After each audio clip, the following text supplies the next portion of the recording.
அது ஒரு சின்ன கிராமம். அங்கு ஒரு சாதாரண குடும்பம். அந்த வீட்டிற்குள் புதுசாக திருமணம் முடிந்து மருமகளாக நுழைகிறாள் மீனா. மீனா வந்த ஆரம்பத்திலேயே அந்த வீட்டில் அவளுக்கு நிம்மதி இல்லை. மாமியார் பார்வதிக்கு மீனாவை துளி கூட பிடிக்கவில்லை. காரணமே இல்லாமல் மீனாவை எது செஞ்சாலும் குறை சொல்லிக்கொண்டே இருப்பார் பார்வதி அம்மா. மீனாவின் கணவன் ராகவன் மிகவும் சாதுவானவன், நல்ல குணம் கொண்டவன். வீட்டிற்குள் நடக்கும் சண்டைகளை பெரிதாக்காமல் அமைதியாக கடந்து போக நினைப்பான். ஆனால் அவனது அந்த அமைதியே மீனாவுக்கு பெரிய சந்தேகமாய் மாறப்போகிறது என்று அவன் நினைக்கவே இல்லை. ஒரு நாள் அந்த கிராமத்து பள்ளிக்கூடத்திற்கு வெளியே ஒரு சிறுவன் அழுது கொண்டு நின்றிருந்தான். பயத்தில் அவன் கண்கள் கலங்கி இருந்தன. அவ்வழியே சென்ற ராகவன், என்னடா தம்பி, ஏன் இங்கே அழுதுகிட்டு நிக்கிற என்று கேட்டான். ஸ்கூல் ஃபீஸ் கட்டலன்னு உள்ள விடல அண்ணா என்றான் அந்த சிறுவன். அந்த ஒரு வார்த்தை ராகவன் மனசை உலுக்கியது.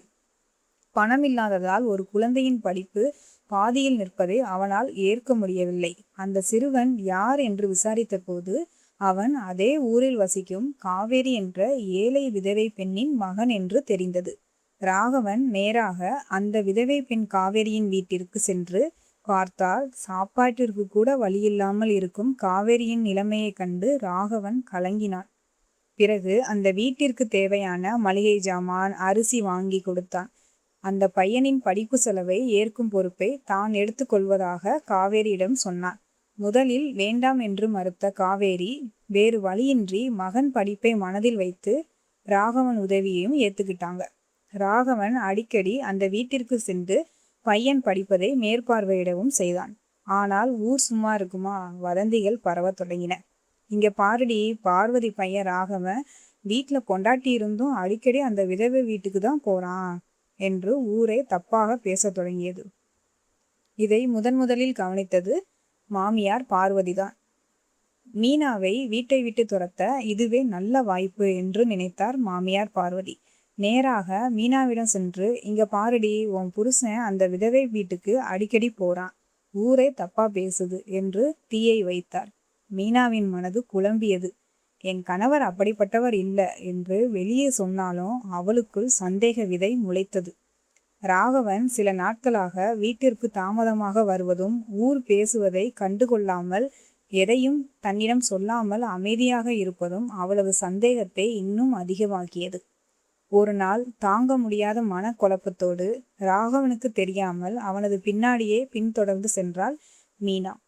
ராகவன் நேராக காவேரியின் வீட்டிற்குள் சென்றான். மீனா வாசலில் மறைந்து நின்று கவனித்தாள். உள்ளே காவேரி அழுது கொண்டே ராகவனிடம் சொன்னாள், அண்ணா, நீங்க செய்யற உதவிக்கு நாங்க வாழ்நாள் முழுக்க கடமைப்பட்டிருக்கோம். ஆனா ஊர் என்னையும் உங்களையும் வச்சு தப்பா பேசுது.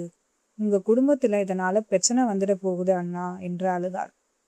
அதற்கு ராகவன் அமைதியாக சொன்னான், தங்கச்சி, நான் எந்த தப்பான எண்ணத்திலையும் இங்க வரல. ஒரு குழந்தை வாழ்க்கை கெடக்கூடாதுன்னு தான் நான் உதவி செய்யறேன். ஊர் பேசுறதுக்காக பயந்துட்டு இந்த பையனோட படிப்பை என்னால பாதியில நிறுத்த முடியாது. வெளியே நின்று இதை கேட்ட மீனாவின் கண்கள் கலங்கின. ஊர் மக்களின் புரளி பேச்சும் மாமியார் மூட்டிய தீயும் தன் கண்களை மறைத்ததை எண்ணி புழுங்கி அழுதாள். மெதுவாக வீட்டிற்குள் நுழைந்தாள் மீனா.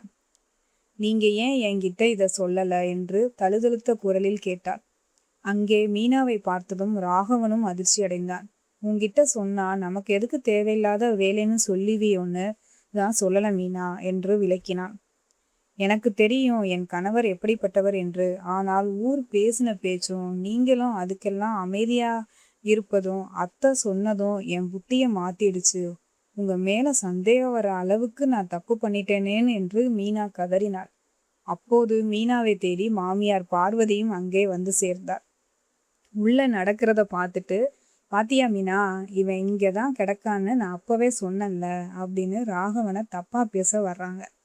அப்போ காவேரி குறுக்க வந்து, இல்லம்மா, தப்பா பேசாதீங்க, அவர் எனக்கு அண்ணன் மாதிரி, ஒரு தெய்வமா வந்து என் பையனை படிக்க வைக்கிறார்.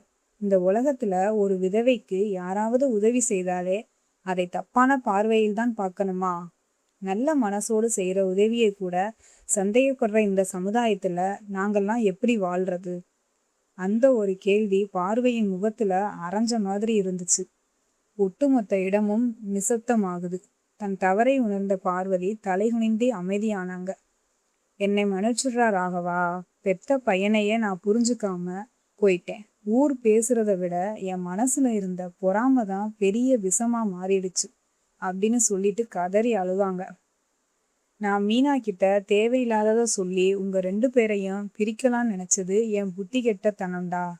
மீனா உன்னை சந்தேகப்படவே இல்லடா. அவ மனசுல அந்த சந்தேக விஷத்தை விதைச்சதே நான் தான். கல்யாணத்துக்கு அப்புறம் நீ எனக்கு முக்கியத்துவம் கொடுக்கலையோ, என்னை தள்ளி வச்சிடுவியோன்னு எனக்குள்ள ஒரு பயம் வந்துடுச்சு. அந்த பொறாமையில தான்டா நான் இப்படி ஒரு தப்பை பண்ணிட்டேன். ராகவ் பதறி போய் அம்மாவின் கைகளை பிடித்தான். என்னம்மா இப்படி பேசிட்டீங்க? எனக்கு நீங்க எப்பவுமே அம்மாதாம்மா. உங்களுக்கு கொடுக்க வேண்டிய முக்கியத்துவத்தை நான் எப்படிம்மா கொடுக்காம இருப்பேன் என்று சொன்னார். அந்த வார்த்தையை கேட்டதும் பார்வதி அம்மா கதறி அழுதபடியே மகனை கட்டி பிடிச்சிட்டாங்க. அதை பார்த்த மீனாவுக்கும் அழுகையை அடுக்க முடியல. அத்தை, என்னையும் மன்னிச்சிடுங்க. உங்களை நான் புரிஞ்சுக்காம போயிட்டேன். உங்க மனசுல இருந்த பயத்தை நான் கவனிக்கல அத்தை என்று அழுதாள். உடனே பார்வதி அம்மா அவளையும் கட்டி பிடித்தாங்க. இல்லம்மா, நீதான் என்னைய மன்னிக்கணும். நான் உனக்கு அம்மாவா இருக்க வேண்டியவ எதிரியா நடந்துகிட்டேன். அந்த நிமிஷம் மூவரும் கண்ணீரோடு ஒன்றாக நின்றார்கள். அதை பார்த்த காவேரியின் கண்களும் கண்ணீர் வழிந்தது.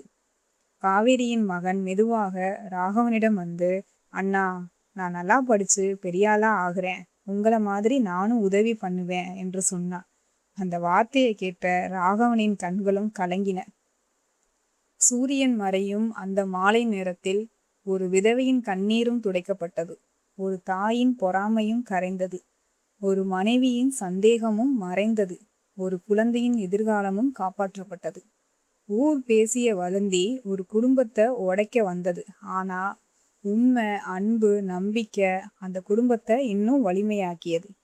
ஏனெனில் கண்ணால் பார்ப்பதும் பொய், காதால் கேட்பதும் பொய், தீர விசாரிப்பதே மெய். ஒருவரை பற்றி உலகமே தவறா பேசலாம்.